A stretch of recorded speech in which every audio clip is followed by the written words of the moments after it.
भारत की जनसंख्या अब चीन से आगे हो गई है। इस बात की जानकारी संयुक्त राष्ट्र जनसंख्या कोष यानी यूएनएफपीए की तरफ से दी गई है। आंकड़ों के मुताबिक भारत 142.86 करोड़ लोगों के साथ दुनिया का सबसे अधिक आबादी वाला देश हो गया, तो चीन 142.57 करोड़ लोगों के साथ दूसरा देश।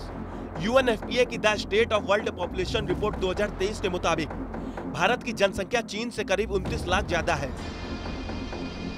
रिपोर्ट में ताजा आंकड़े डेमोग्राफिक इंडिकेटर्स की कैटेगरी में दिए गए हैं। ये पहली बार है कि भारत की जनसंख्या 1950 के बाद से चीन से आगे निकल गई है, जब संयुक्त राष्ट्र ने जनसंख्या डेटा एकत्र करना और जारी करना शुरू किया था।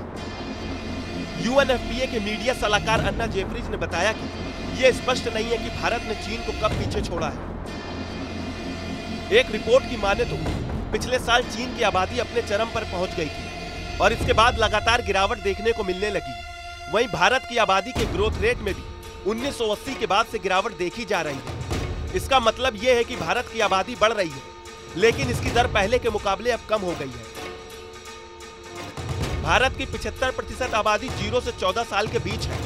इसके अलावा 18% लोग 10 से 19 साल की उम्र के हैं। 10 से 24 साल तक के लोगों की संख्या 26% है। वहीं 15 से 64 साल तक के लोगों की संख्या 68% और 65 से ऊपर के लोग 7% है। यही तुलना अगर चीन से करें तो यहाँ पर 0 से 14 साल के बीच 17%, 10 से 19 के बीच 12%, 10 से 24 साल 18%, 15 से 64 साल 69% और 65 से ऊपर के लोगों की संख्या 14% है। यानी भारत के मुकाबले चीन में बुजुर्गों की संख्या ज्यादा है।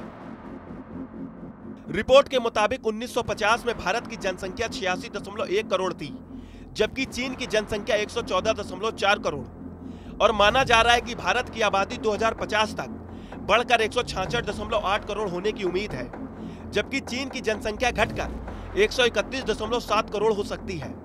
1950 के हिसाब से देखा जाए तो 72 साल पहले चीन की आबादी 28.3 करोड़ अधिक थी। ये बात दिलचस्प है कि यूएन की रिपोर्ट के मुताबिक वैश्विक आबादी 1950 के बाद सबसे धीमी दर से बढ़ रही है, जो 2020 में 1% से कम हो गई है। वैश्विक स्तर पर आबादी के आंकड़े 1950 से इकट्ठा किए जा रहे हैं और पहली बार भारत सबसे अधिक आबादी वाले देशों की संयुक्त राष्ट्र सूची में टॉप पर है। यूएनएफपीए की भारत की प्रतिनिधि और भूटान की निदेशक एंड्रिया वोजनार ने कहा कि भारत की 1.4 अरब आबादी को 1.4 अरब मौके के तौर पर देखना चाहिए। उन्होंने कहा कि देश की 25.4 करोड़ आबादी 15 से 24 साल के आयु वर्ग की है। ये नवाचार, नई सोच और स्थायी समाधान का स्रोत हो सकती है।